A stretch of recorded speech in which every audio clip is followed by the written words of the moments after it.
الحمد للہ رب العالمین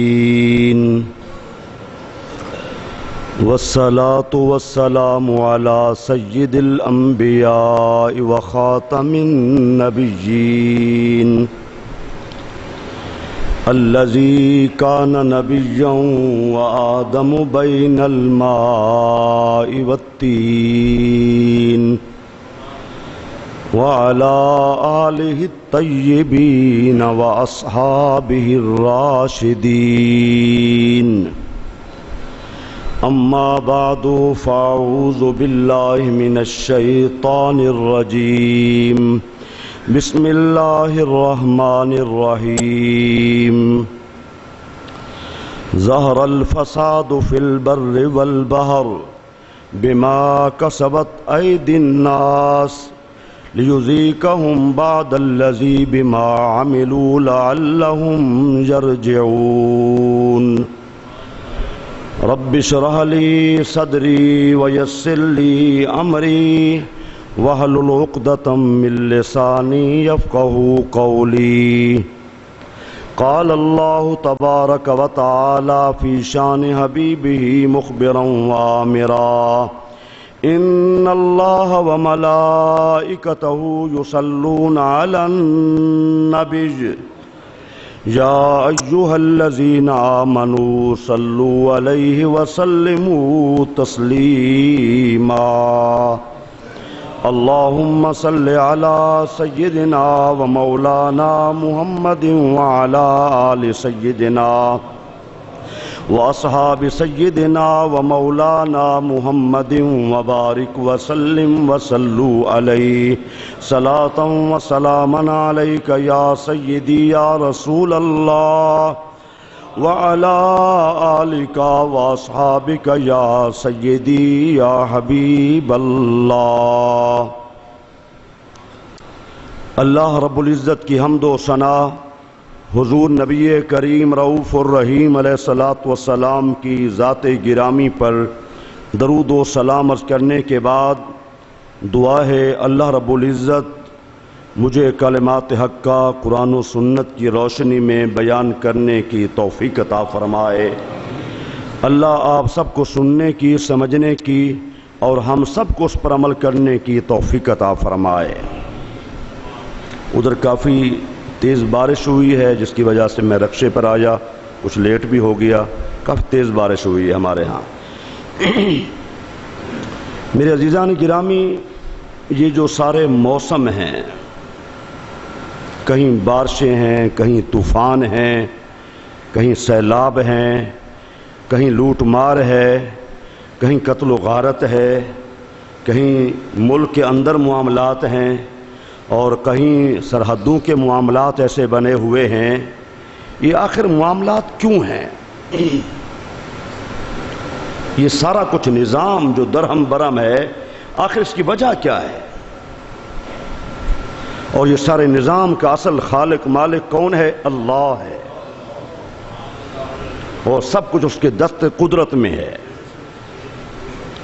سورج، دن، رات اور سارا نظام اس کے دست قدرت میں ہے، اور ایسے کیا عجیب و غریب معاملات ہیں، کوئی ڈوب رہا ہے، کوئی روٹی کو ترس رہا ہے، کہیں طوفان ہے، کہیں بارشیں ہیں، کہیں پانی ہی پانی ہے۔ آخر ایسا کیوں ہے؟ قرآن کیا کہتا ہے؟ ظہر الفساد فی البر والبحر، اللہ فرماتا ہے یہ خشکی میں اور سمندروں میں یہ کمی بیشی، یہ فساد جو برپا ہے کیوں ہے؟ اس کی وجہ کیا ہے؟ ظہر الفساد فی البر والبحر، یہ سارے معاملات اس لیے ہیں جو بندوں کے کرتوت ہیں، جو بندوں کے معاملات ہیں، جو بندوں کے گناہ ہیں، اور اللہ یہ سارا سسٹم کیوں بدلتا ہے؟ لیذیقہم بعد الذی عملوا لعلہم یرجعون، تاکہ ان بندوں کو، ان کرتوتوں کو سزا اللہ دے۔ ہو سکتا ہے بندے لوٹ آئیں، کوئی توبہ کر لے، کوئی استغفار کر لے، کوئی معافی مانگ لے، کوئی اللہ کے حضور سجدہ ریز ہونا شروع کر دے، حقوق اللہ کو لوگ سمجھیں، حقوق العباد کو لوگ سمجھیں، معاملات کو سمجھ جائیں. ہم ایسا سسٹم اس لیے کرتے ہیں، اور یہ آج اس امت کے لیے نہیں ہے بلکہ ہر امت میں یہ طریقہ کار چلا رہا ہے. اور یہ ہوتا کب ہے؟ قرآن ایک اور مقام پہ فرمایا، اللہ فرماتا ہے ما کان اللہ معذبہم حتی نبعث رسولا، ہم کسی قوم کے پاس عذاب نہیں بھیجتے، ہماری یہ عادت نہیں ہے، ہمارا یہ طریقہ نہیں ہے. کب بھیجتے ہیں؟ جب اپنا رسول بھیج دیتے ہیں، قوم کو پیغام ہدایت مل جاتا ہے، یہ صراط مستقیم ہے، یہ غلط راستہ ہے. جب قوم کو پورا بتلا دیا جاتا ہے، جب قوم نہیں مانتی، نافرمانی پہ نافرمانی کرتی چلی جاتی ہے، پھر ہم اپنا عذاب بھیجتے ہیں. اللہ ذوالجلال، اب ذرا کہیں ذہن میں آئے کہ ہو سکتا ہے ظلم ہو. قرآن کی ایک آیہ کریمہ ہے وَلَا يُظْلَمُونَ فَتِيلًا، اور اللہ کسی پر اتنا بھی ظلم نہیں کرتا تاگے کے برابر. فتیلہ کے دو مفہوم مفسرین لکھے ہیں، ایک ہے باریک سے باریک تاگا ہو، اللہ اتنا بھی ظلم نہیں کرتا، اور دوسرا مفہوم یہ ہے، ہم کھجور استعمال کرتے ہیں، نیچے گٹھلی ہوتی ہے، کبھی آپ انہیں دیکھا ہوگا، اس گٹھلی پر سب سے زیادہ باریک پردہ چڑھا ہوتا ہے نا. مفسرین نے فرمایا کہ فتیلہ کا معنی یہ ہے کہ اللہ ذوالجلال زیادہ سے زیادہ کجا اتنا اس باریک پردے کے برابر بھی ظلم نہیں کرتا. اس باریک پردے کے برابر بھی اللہ ظلم نہیں کرتا. اور یہ سارا معاملات کیوں ہوتے ہیں؟ جب گناہ بڑھ جاتے ہیں، جب نافرمانی بڑھ جاتی ہے، جب لوگ حقوق العباد کا خیال نہیں کرتے. اور پھر میرے نبی نے ارشاد فرمایا، یہ صحیح ترمذی شریف کی حدیث ہے، میں حوالہ دیتا چلا جاؤں آپ کو، ذرا اس پہ غور کرنا. حضور نے ارشاد فرمایا جب مال غنیمت جو لوگ ناحق لوگ عمرہ لوگ کھا جائیں گے، جن کا حق ہے غریبوں کا فقیروں کا انہیں نہیں ملے گا. جب لوگ زکوٰۃ کو چٹی سمجھیں، دوسرے الفاظ میں جرمانہ سمجھیں، یا تو دینی نہیں ہے، دینی ہے تو بادل نخواستہ دینی ہے، خوش ہو کر زکوٰۃ نہیں دینی. ساری حدیث پہ غور کریں اور یہ بھی دیکھیں، وہ لوگ جو کہتے ہیں نبی کو کوئی خبر نہیں ہے، نبی کو کوئی علم غیب نہیں ہے، اس حدیث میں اللہ کے رسول نے 1400 سال پہلے جو ارشاد فرمایا تھا وہ ہم اپنی آنکھوں کے سامنے دیکھ رہے ہیں. ایک بات بھی غلط نہیں ہے، گویا کائنات کو حضور دیکھ کر فرما رہے تھے ایسے بھی ہونا ہے، ایسے بھی ہونا ہے، ایسے بھی ہونا ہے جو اللہ نے آپ کو علم غیب عطا فرمایا تھا. اب ذرا غور کرنا اس حدیث طیبہ پہ. فرمایا کہ جب لوگ زکوٰۃ کو چٹی سمجھیں گے، اور پھر فرمایا کہ جب آدمی اپنی ماں کی نافرمانی کرے گا اور اپنی بیوی کی فرما برداری کرے گا. ہم نے خود دیکھا معاشرے میں جوان بیٹے نے شادی کے بعد بوڑھے ماں باپ کو دھکے دے کر گھر سے نکال لیا. ایسا ہوتا نہیں ہوتا؟ بے شمار واقعات ہیں جو میرے مطالعے میں ہیں، میرے علم میں ہیں، جن کو میں نے خود دیکھا ہے. چلو میرے نبی نے 1400 سال پہلے فرمایا جب میاں، جب خاوند اپنی بیوی کا فرما بردار بن جائے گا، اپنی ماں کا نافرمان بن جائے گا. اگلی بات سنیے، یہ تو ماں بیٹے کا معاملہ، اب باپ بیٹے کا معاملہ. اللہ اکبر کبیرہ، قربان جائی اس ذات رحمت للعالمین پر جس کو اللہ سبحانہ وتعالیٰ نے اتنا عظیم علم عطا فرمایا ہے. فرمایا جب نوجوان اپنے دوست کے ساتھ نیکی کرے گا، اپنے باپ پہ ظلم کرے گا. یہ ہو رہا کہ نہیں ہو رہا بھائیو؟ غلط تو نہیں ہے؟ جب نوجوان حضور فرماتے ہیں اپنے دوست کے ساتھ نیکی اور بھلائی کرے گا اور اپنے باپ کے ساتھ ظلم کرے گا. اور پھر حضور نے ارشاد فرمایا، ذرا غور کرنا، فرمایا کہ جب مسجدوں میں شور ہوگا اور مختلف آوازیں آئیں گی، اس سے مراد جب لوگ شور کرتے ہیں، مسجد کے ادب و احترام سے واقف نہیں ہوتے، اور مختلف آوازیں کوئی ٹون، کوئی آواز ہے، کسی کی موبائل کی کوئی آواز ہے؟ آیا ہے کہ نہیں ہے؟ یہ میرے نبی نے 1400 سال پہلے ارشاد فرمایا، اور پھر حضور نے ارشاد فرمایا قوم کا سردار، قوم کا وڈیرا، قوم کا حاکم وہ ہوگا جو زیادہ ذلیل ترین انسان ہوگا۔ سب دیکھ رہے ہیں، اپنے سامنے سب کچھ ہے۔ اور پھر حضور نے ارشاد فرمایا، ذرا غور کرنا، حضور نے ارشاد فرمایا کہ جب کیا ہے کسی بڑے آدمی کی عزت اس لیے کی جائے گی یہ بڑا ظالم ہے، کمینہ ہے، گندے ذہن کا ہے، اگر میں عزت نہیں کروں گا تو پھر میرے لیے خیر نہیں ہے۔ محبت سے لوگ عزت نہیں کریں گے، اس کے شر سے بچنے کی وجہ سے لوگ عزت کریں گے۔ آیا ہے کہ نہیں ہے؟ کس سے چھپے ہوئے چودھری وڈیرے؟ کس سے چھپے ہوئے ہیں؟ کیا ان کے حالات ہمارے سامنے نہیں ہیں؟ یہ حضور 1400 سال پہلے فرما رہے ہیں۔ پھر حضور نے ارشاد فرمایا شراب پی جائے گی، پی رہے ہیں، ریشم پہنا جائے گا، عمرہ پہن رہے ہیں۔ اور پھر حضور نے ارشاد فرمایا کہ آخر میں آنے والے لوگ میری امت کے پہلے لوگوں پر، صالحین پر لوگ لعنت بھیجیں گے۔ آج لوگ نمازیں پڑھتے ہیں، روزے رکھتے ہیں، جہاد کرتے ہیں، تبلیغیں کرتے ہیں، اور ساتھ ساتھ یہ بھی کہتے ہیں وہ تو فلاں بزرگ بھی مشرک تھا، فلاں بھی مشرک تھا، فلاں بھی مشرک تھا۔ مشرکوں پر اللہ کی لعنت ہے۔ یہ اپنی آنکھوں کے سامنے ہم دیکھ رہے ہیں، اور مزارات اولیاء اللہ پہ ظلم ہو رہا ہے۔ صحابہ کرام کو قبروں سے نکالا جا رہا ہے، اولیاء کرام کے مزارات پہ بم بلاسٹ ہو رہے ہیں، ان کو برا بھلا کہا جا رہا ہے۔ فرمایا بعد میں آنے والے پہلے والوں پر لعنت بھیجیں گے۔ ہو رہا کہ نہیں ہو رہا؟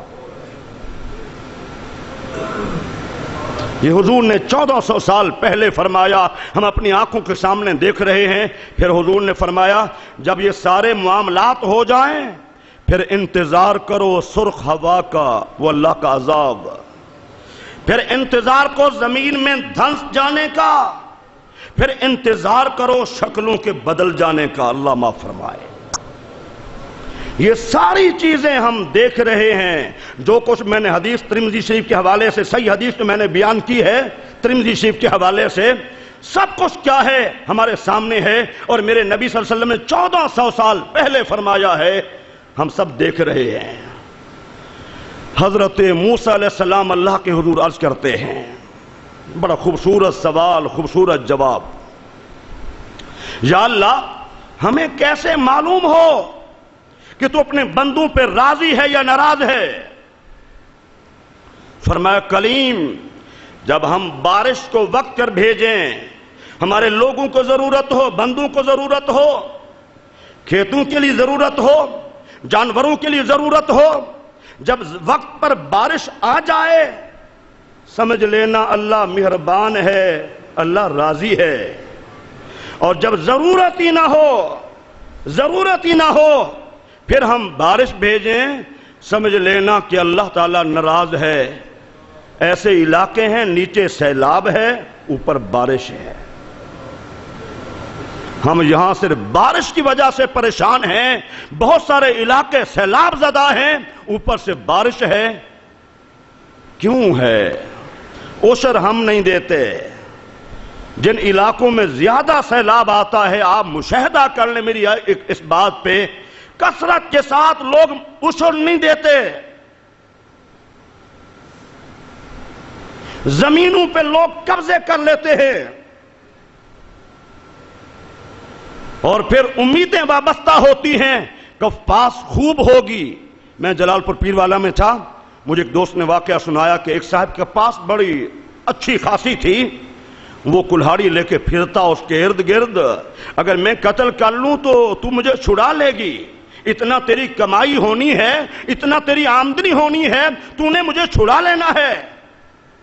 جب بندوں کے ذہن یہاں تک پہنچ جائیں، اللہ کرنی ایسی دیکھو۔ حضرت علی کیا فرماتے ہیں، عرفت ربی عند فسق العزائم، میں نے اپنے رب کو پہچانا اسی وجہ سے ہے، میری مرضی کچھ ہوتی ہے، رب کی مرضی کچھ ہوتی ہے، ہوتا وہی ہے جو رب کی مرضی ہوتی ہے۔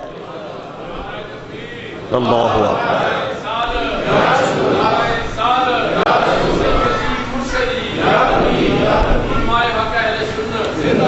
میرے عزیزان گرامی آپ ذرا غور کریں، فرمایا عرفت ربی عند فسق العزائم، علی کا پروگرام کچھ ہوتا ہے لیکن ارادہ میرا نامکمل ہوتا ہے، ہوتا وہی ہے جو اللہ کا پروگرام ہوتا ہے۔ سیلاب ایسا آیا کہ ایک ذرہ برابر بھی کپاس نہ بچی، اوپر سے پانی گزر گیا۔ کہاں ارادے تھے، کہاں نظریات تھے، میں نے قتل کر لیا تو مجھے چھڑا لے گی، تیری اتنا کمائی ہونی ہے، لیکن اللہ کو یہ پسند ہی نہیں تھا، اللہ کو یہ گوارا ہی نہیں تھا۔ لیکن ہاں میرے بھائیوں، جب انسان اللہ کی مرضی پہ چلتا ہے، پھر ذرا حدیث طیبہ سنیے، بڑی حسین و جمیل حدیث طیبہ ہے۔ حضور نے ارشاد فرمایا، قوم بنی اسرائیل کا آدمی سفر پہ رواں دواں ہے، بادل کو حکم ہوتا ہے، بادل تو نے فلاں جگہ برسنا ہے، ہمارے فلاں بندے کو پانی کی ضرورت ہے، وہ کھڑا ہے۔ وہ جب یہ آواز سنتا ہے، وہ اوپر بادل چل رہا ہے، نیچے وہ بندہ چل رہا ہے، چلتے چلتے چلتے چلتے پہاڑی کے ایک جگہ پہ وہ بادل برسا، وہاں سے ندی نالوں سے ہوتا ہوا پانی جا رہا ہے، اور یہ آدمی اپنا کام بھول اور یہ بھی چل پڑا۔ چلتے چلتے کیا دیکھتا ہے، ایک باغ ہے، وہاں ایک آدمی کھڑا ہے، پانی پہنچ گیا وہاں، اس نے جا کے سلام کیا، بھائی آپ کا نام کیا ہے؟ خیر تو ہے؟ کہا ویسے پوچھ رہا ہوں۔ کہا میرا یہ نام ہے۔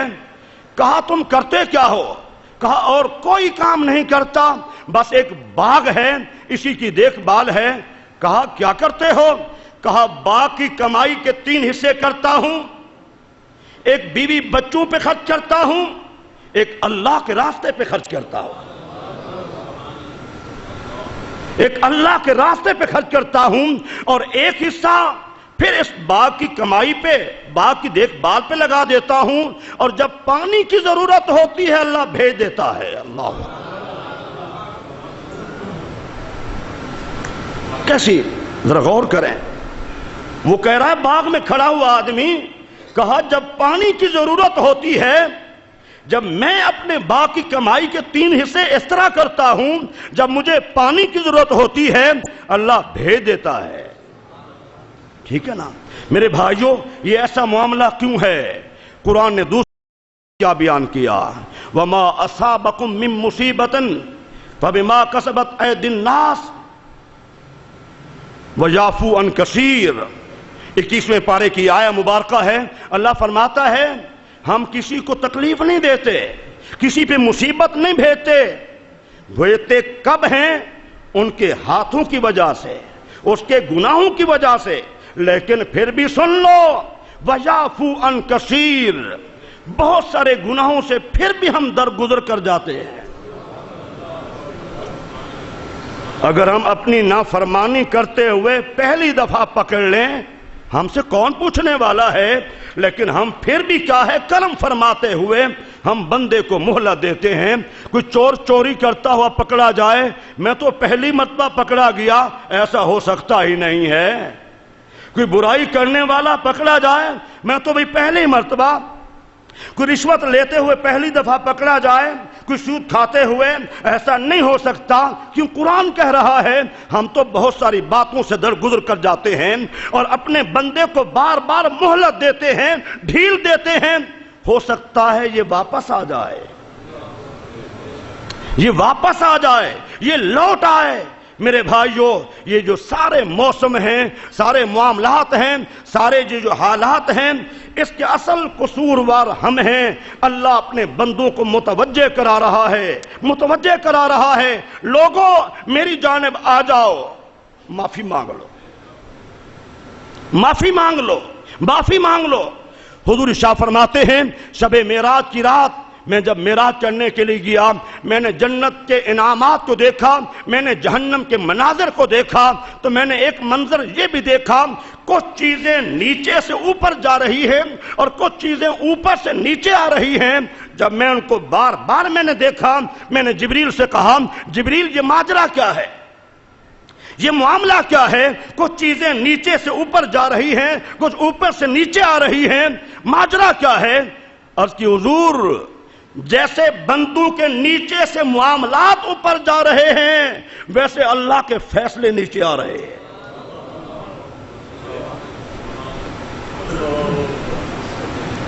جس طرح بندوں کے معاملات اور بندوں کے اعمال اوپر جا رہے ہیں اس کے مطابق فیصلے ہو رہے ہیں. جب ہمارے اعمال ایسے جائیں گے، جب میں کہتا ہوں یا اللہ میرا حال دیکھ، حکم ہوتا ہے بندے اپنا نام اعمال دیکھ.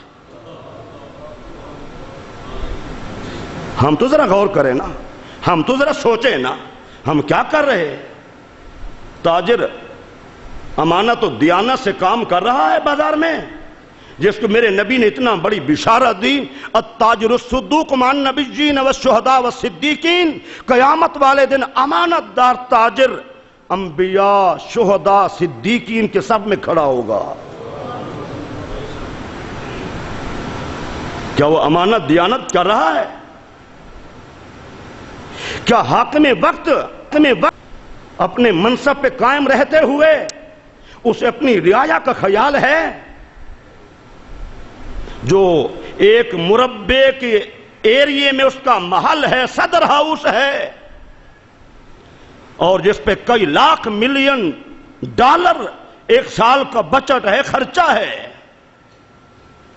تفصیل کے ساتھ میں عرض کروں تو ٹائم چاہیے.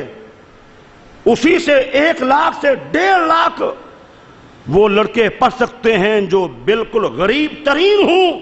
اسی ایک محل کے خرچے سے ہسپتال بن سکتے ہیں، بہت سارے معاملات ملک کے صحیح ہو سکتے ہیں. کیا وہ سوچتا ہے؟ کیا آپ بھول گئے جب وہ یہودی ایلچی آیا مدینہ منورہ میں، اس نے کہا تمہارے امیر المومنین کا محل کہاں ہے؟ لوگوں نے کہا ان کا محل کوئی نہیں ہے، اس کی تو پہچان ہی نہیں ہوتی، وہ عام گھروں کی طرح گھر ہے. کہا میں ملنا چاہتا ہوں. جب وہ کہاں ملیں گے؟ کہا ادھر نکلے تھے، باہر چلے جائیں. جب وہ ڈھونڈتے ہوئے جاتا ہے، ریت ہے، اوپر دھوپ ہے، مزے سے آپ سو رہے ہیں. وہ دیکھ کے کھڑے ہو کے کہتا کیا ہے؟ کہتا ہے عمر تو نے اپنی مخلوق میں عدل و انصاف کیا، تجھے گرم دھوپ اور تپتی ہوئی ریت پہ نیند آ رہی ہے. ہمارے حکمرانوں نے ظلم کیا، انہیں اپنے شاہی تخت پر بھی آرام نہیں آتا.